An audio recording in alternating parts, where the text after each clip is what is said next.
Namaskar. A warm welcome to World News and Indian Perspective on All India Radio. This is Renuka and with me is Saira Mustapha bringing glimpses of the major developments of the day from across the globe. Over the next half an hour, we shall bring to you the latest from the world of politics, economy, sports, entertainment and more. The headlines. Prime Minister Narendra Modi has conveyed India's support for any peace efforts in the ongoing conflict in Ukraine. Pushpa Kamal Dahal sworn in as the Prime Minister of Nepal. Bishnu Podel took oath as the Deputy Prime Minister.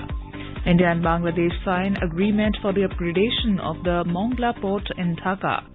United Nations mission to Afghanistan asks ruling Taliban to reverse the ban on women from working in NGOs. South Korea sends aircraft and fires shots after 5 North Korean drones cross into its territory. Ethiopian government delegation visits the strife-torn capital of northern Tigray to oversee the peace agreement. 14 Iranian fishermen return home after years in captivity by Al-Shabaab militants in Somalia.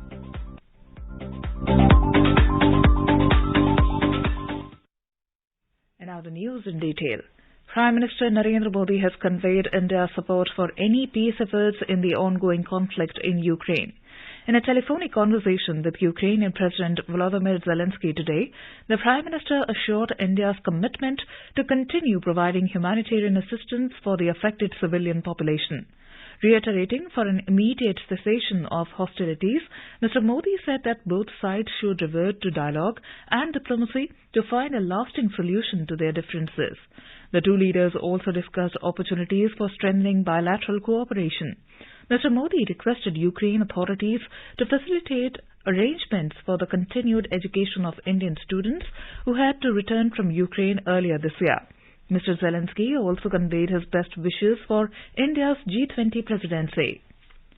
In Nepal, the newly appointed Prime Minister Pushpa Kamal Dahal as well as Deputy Prime Ministers of Bishnu Podel of the CPN-UML, Narayan Kaji Shrestha of CPN Maoist Centre, and Rabi Lamichhane of Rashtriya Swatantra Party took the oath of office and secrecy from President Bhandari. Total 8 councils of ministers administered the oath of office and secrecy today in Kathmandu in a special ceremony held at the President's office, Sheetal Niwas. Mr. Podel has been appointed as the Finance Minister, Shrestha as Minister for Physical Infrastructure and Transport, and Lamichhane as the Minister for Home Affairs. Other ministers are Jwala Kumar Shah, Damodar Bhandari, Rajendra Rai, and Abdul Khan took an oath to office and secrecy without portfolios. India and Bangladesh have signed for the upgradation of the Mongla port in Dhaka. The project for upgradation of Mongla port being taken up under India's concessional line of credit LOC of $4.5 billion. The project will greatly boost the revenue generation and improve the sub-regional connectivity, trade and commerce, and accelerate growth of the entire region. The development of this port will add to the maritime links for the movement of goods not only between India and Bangladesh, but also to and from Bhutan and Nepal. The contract was signed between Mongla Port Authority, MPA, and EGIS India Consulting Engineers Private Limited. Bangladesh State Minister of Shipping Khalid Mahmood Chaudhry, MP, was the chief guest for the event. High Commissioner of India to Bangladesh Pranay Verma and Secretary Ministry of Shipping Muhammad Mustafa Kamal attended the event as special guests. High Commissioner Verma in his address highlighted that Bangladesh is India's largest development partner, both in terms of value and number of projects. Nearly 1/4 of India's global development assistance is extended to various projects in Bangladesh, covering a variety of sectors. This robust development cooperation is a reflection of India's commitment in partnering with Bangladesh in its journey towards greater growth and prosperity. He emphasized that various connectivity projects like the Mongla Port project, once completed, would have a transformational impact not only on India-Bangladesh economic relations, but also on the economy of the entire sub-region. The port of Mongla is a link seaport located at Mongla Upazila, Khulna division of Bangladesh. It is a seaport of Khulna city, which is located near the north. It is the second largest and second busiest seaport of Bangladesh. Mongla port lies close to the shore of Bay of Bengal and Pashur River. The Centre for Economics and Business Research, CEBR, a British consultancy, has said the global economy will face recession in 2023 as a result of the rise in interest rates in response to higher inflation. In its annual World Economic League table, it said global economy surpassed $100 trillion for the first time in 2022, but will stall in 2023 as policymakers continue their fight against soaring prices. The report expects central bankers to stick to their stance in 2023 despite the economic costs. The cost of bringing inflation down to more comfortable levels is a poorer growth outlook for a number of years to come, it said. The findings are more pessimistic than the latest forecast from the International Monetary Fund. The institution also adds that by 2037, world gross domestic product will be doubled as developing economies will catch up with the richer ones. The shifting balance of power will see the East Asia and Pacific region account for over a third of global output by 2037, while Europe's share shrinks to less than a fifth. The CEBR takes its base data from the IMF's World Economic Outlook and uses an internal model to forecast growth, inflation and exchange rates. The United Nations mission to Afghanistan has asked the country's Taliban administration to reverse its ban on women from working in non-profit organizations, with major global non-governmental organizations, NGOs, withdrawing from the country in response to the restrictions.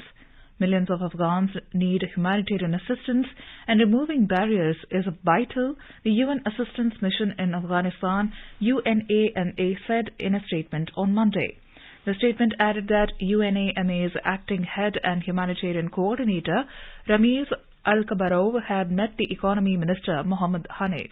Hanif's ministry on Saturday ordered all local and foreign NGOs not to let female staff work until further notice. The orders do not apply directly to the UN, but many of its programs are carried out by NGOs subject to the order.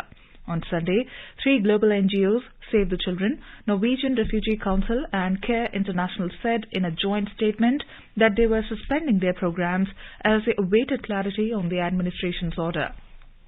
The statement said that workers cannot effectively reach children, women and men in desperate need in Afghanistan without our female staff.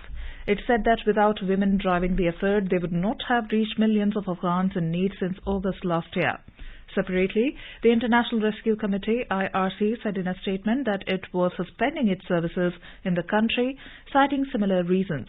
IRC said it employs more than 8,000 people in Afghanistan, nearly 3,000 of whom are women. German Foreign Minister Annalena Baerbock on Sunday called for a strong response from the international community over the Taliban's ban on higher education of women in Afghanistan. Taking to social media, the minister not only condemned the decision of the Taliban, but also said that it is unacceptable to see the violation of basic rights and humanitarian principles of the people in the country. In today's Hotspot section, we bring you a news commentary on Indian resilience shined on world stage in 2022, says Prime Minister. Laurels of the past must set people for higher goals in future, said the Prime Minister. India's Prime Minister Narendra Modi in his monthly Mann Ki Baat address underlined that 2022 was a year of Indian resilience on the global stage. India scaled the walls of challenges, including the COVID-19 pandemic, with all-round excellence in all walks of life, stressed the Prime Minister in the 96th episode of the monthly radio broadcast Mann Ki Baat over the All India Radio Network. Indeed, India had to leave the scare of the pandemic behind as the world now enters into the 4th year of the outbreak of the coronavirus. Prime Minister Modi turned his attention to the Indian fight back against the pandemic with faith in evidence-based science. The scientific community rose to the occasion and they delivered a bouquet of vaccines which shielded not only the people in India but far off in the Caribbean islands, besides Asia, South America and Africa. This evidence-based approach will surely guide India in the next year to take the country to newer heights in excellence in all walks of life. Prime Minister Modi deservingly applauded India becoming the 5th largest economy, leaving the UK behind. India is on course to attain the status of the 4th largest economy in the next few years. The rise of the economy is fueled by the growth in exports. Mr. Modi hailed India going past the magical figure of $400 billion export in a year.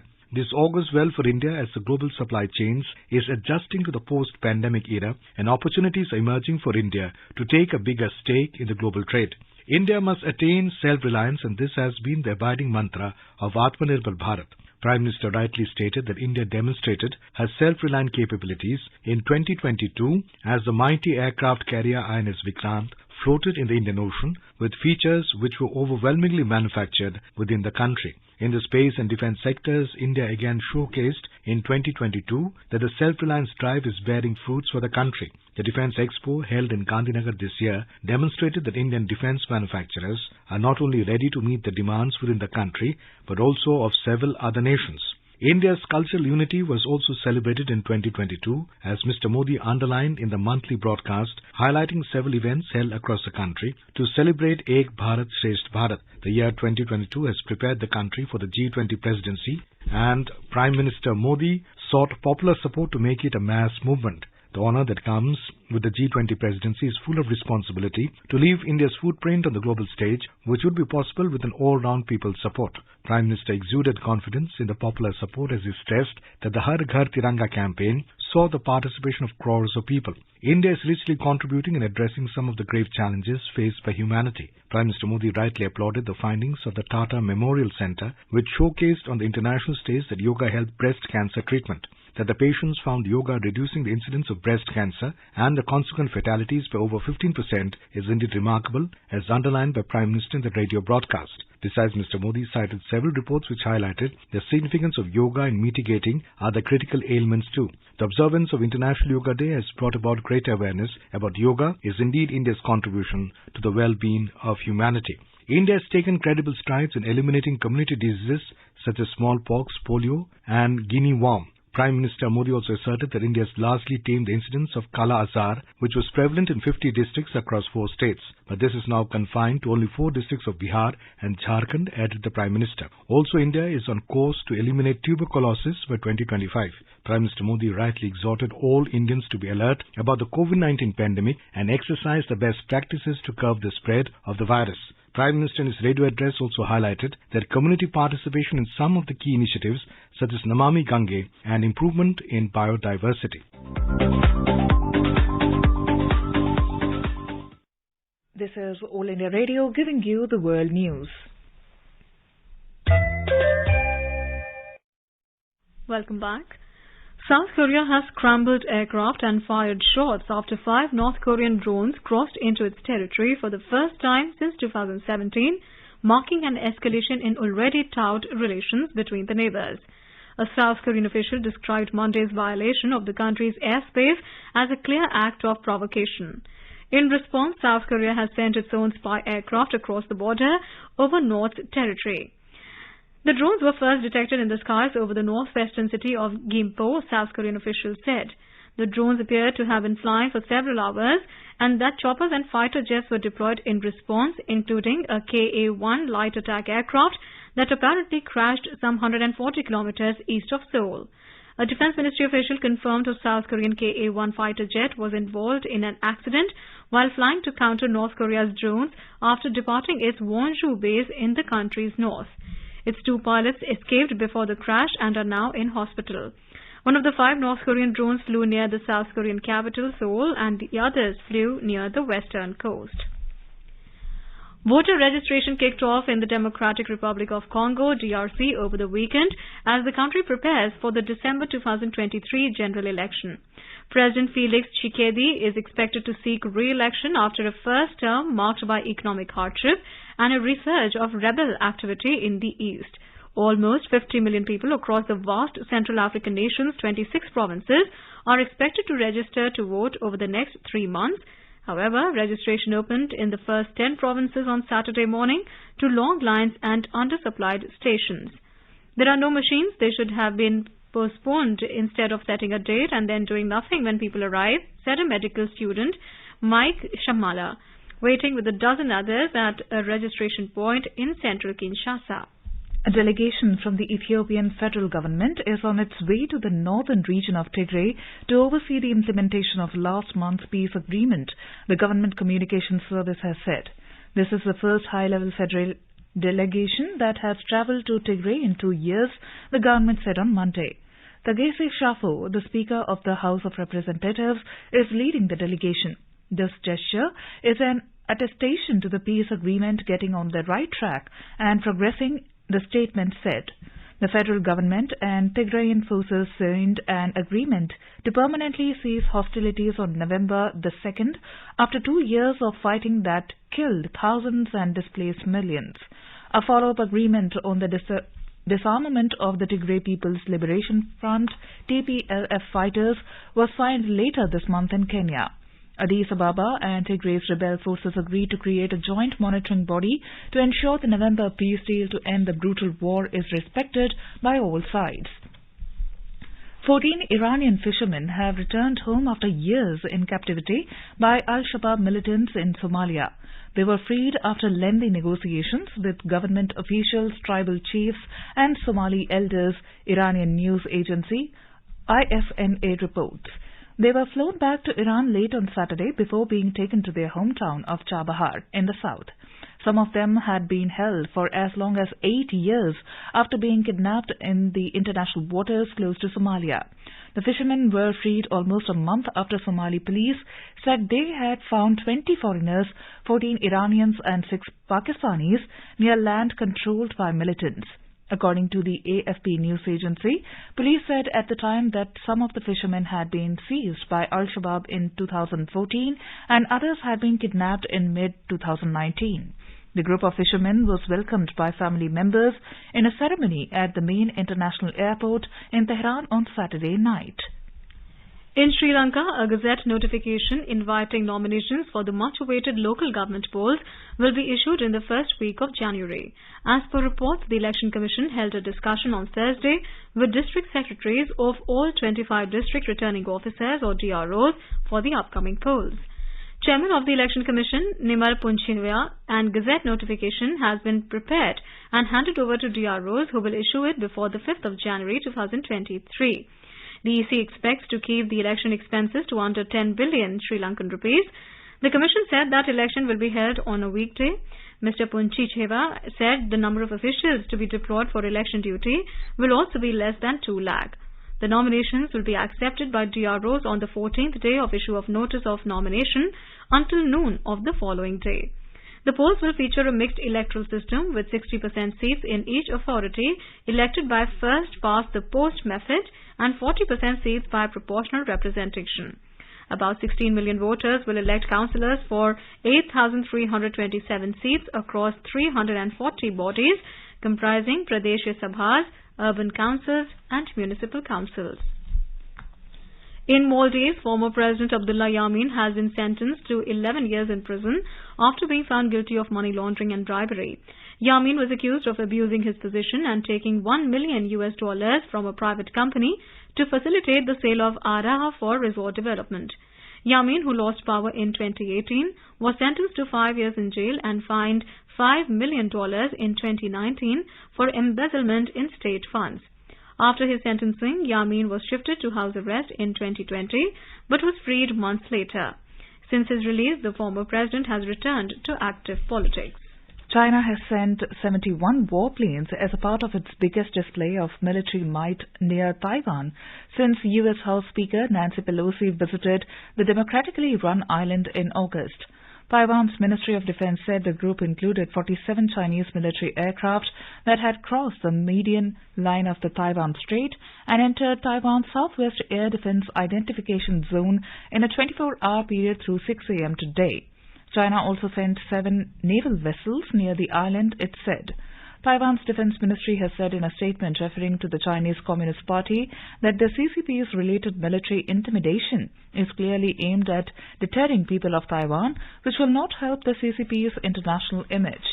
China's military yesterday said it conducted exercises around Taiwan in response to escalating collusion and provocations from Taiwan and the U.S. after the latter authorized increased military assistance to the island. In Philippines, nearly 46,000 people have been evacuated from their homes after severe flood inundated central and southern parts of the nation of 110 million people yesterday. Country's civil defense officials said 2 people were killed and 9 others were missing after heavy seasonal rain flooded parts of the central and southern region. The disaster dampened the Christmas celebrations in the mainly Catholic nation's most important holiday. Civil defense officials told media that the water level rose above the chest in some areas, but today the rains have ceased. The Philippines is ranked among the most vulnerable nations to the impacts of climate change. Death toll in Arctic freeze has now increased to 38 as a severe winter storm, the bomb cyclone, continues to hit the US and Canada. Officials in the US said 34 people died across the country, with the worst hit area being the city of Buffalo in New York State. 4 fatalities occurred in Canada when a bus rolled over on an icy road near the town of Merritt in the western province of British Columbia. The bomb cyclone winter storm, which occurs when atmospheric pressure plummets, has now been causing heavy snow and winds for the last few days. The scope of the winter storm has been unprecedented, stretching from Canada to as far south as the Rio Grande. The storm has wreaked havoc for days, but power has been steadily restored after earlier blackouts. Fewer than 200,000 customers were without power as of Sunday afternoon, down from a peak of 1.7 million on Saturday. Thousands of flights have been cancelled, preventing many people from reaching their families on Christmas. More than 55 million Americans remained under wind chill alerts yesterday. The weather office has said that the storm will ease off in the next few days, but the advice remains to avoid travel unless essential. Heavy snow in large swaths of Japan has killed 17 and injured more than 90 people and left hundreds of homes without power, disaster management officials said on Monday. Powerful winter fronts have dumped heavy snow in northern regions since last week, stranding hundreds of vehicles on highways, delaying delivery services and causing 11 deaths by Saturday. More snowfall over the Christmas weekend brought the number of dead to 17 and injured to 93 by Monday morning, according to the Fire and Disaster Management Agency.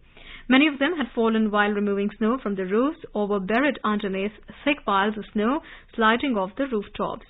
Municipal officers in the snow-hit regions urged residents to use caution during snow removal activity and not to work alone.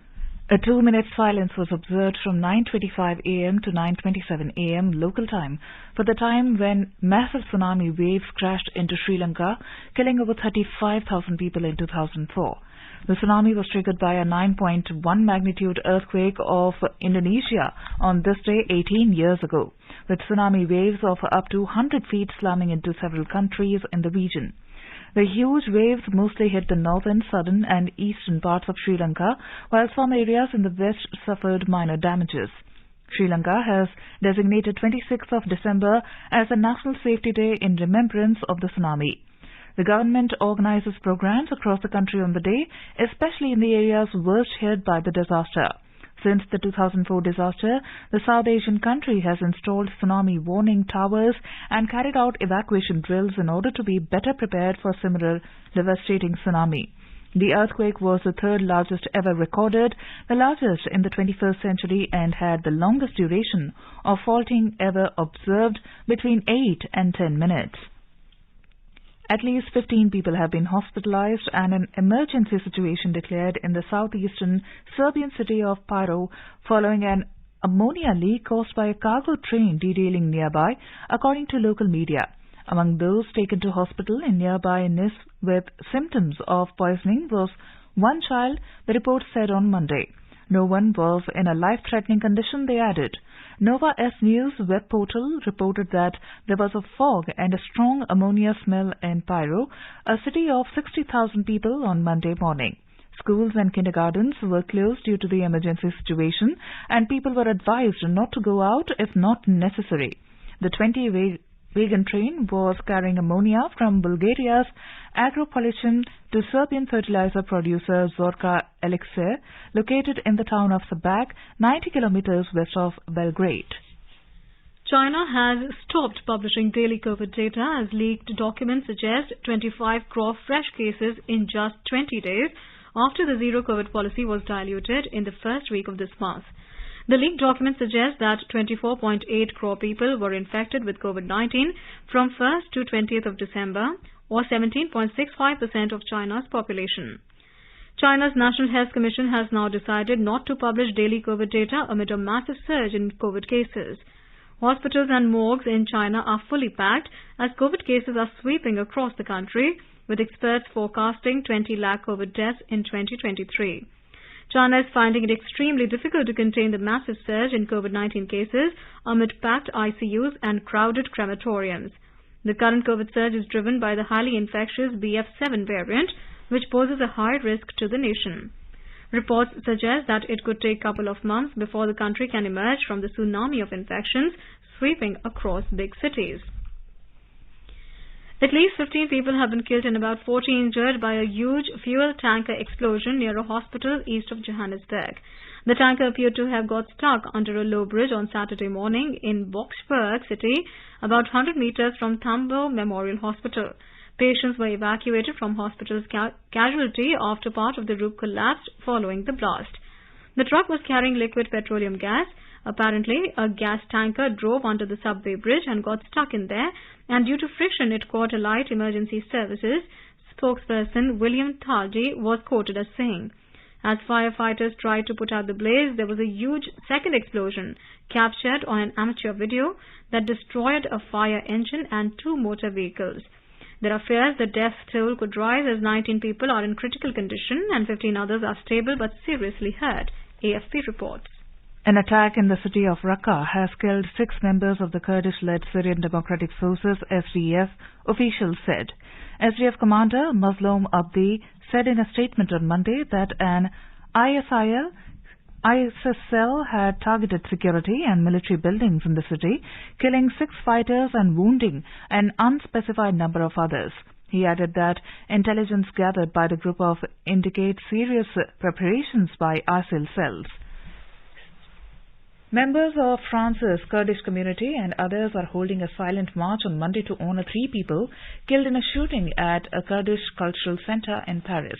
A 69-year-old Frenchman is facing preliminary charges of racially motivated murder, attempted murder and weapons violations over Friday's shooting, prosecutors said. The shooting shocked and infuriated the Kurdish community in France, which organized a silent march on Monday from the site of Friday's shooting to the site where 3 women Kurdish activists were found shot dead in 2013. And now let's take a look at the major developments around the world as reported in the foreign press. The Straits Times writes, South Korea reports first death from brain-eating amoeba. The Global Times writes, Russia-Ukraine conflict could further escalate in 2023, negotiation impossible before key change in battlefield. The Guardian writes, dozens of Chinese warplanes cross Taiwan median line. The Guardian also writes, South Korea scrambles jets as North Korean drones violate airspace. The Washington Post reports, at least 25 dead in Buffalo's worst blizzard in 50 years. And the Business Recorder reports, 5th Aid Group suspends Afghan work after Taliban ban on female staff. And now a quick look at the headlines once again. Prime Minister Narendra Modi has conveyed India's support for any peace efforts in the ongoing conflict in Ukraine. Pushpa Kamal Dahal sworn in as the Prime Minister of Nepal. Bishnu Patel took oath as the Deputy Prime Minister. India and Bangladesh sign agreement for the upgradation of the Mongla port in Dhaka. United Nations mission to Afghanistan asks the ruling Taliban to reverse the ban on women from working in NGOs. South Korea sends aircraft and fires shots after 5 North Korean drones cross into its territory. Ethiopian government delegation visits the strife-torn capital of the northern Tigray region to oversee the peace agreement. And 14 Iranian fishermen returned home after years in captivity by Al-Shabaab militants in Somalia.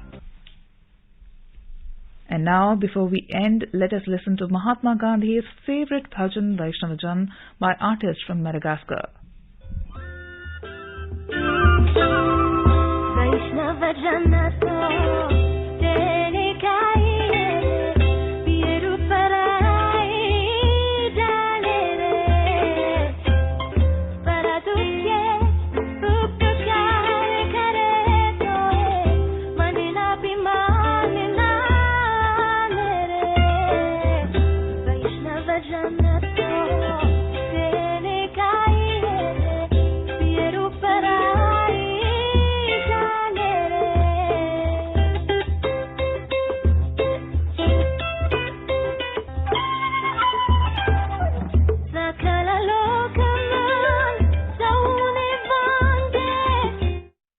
And with that, we end this bulletin. We'll be back at the same time tomorrow with the next edition of World News.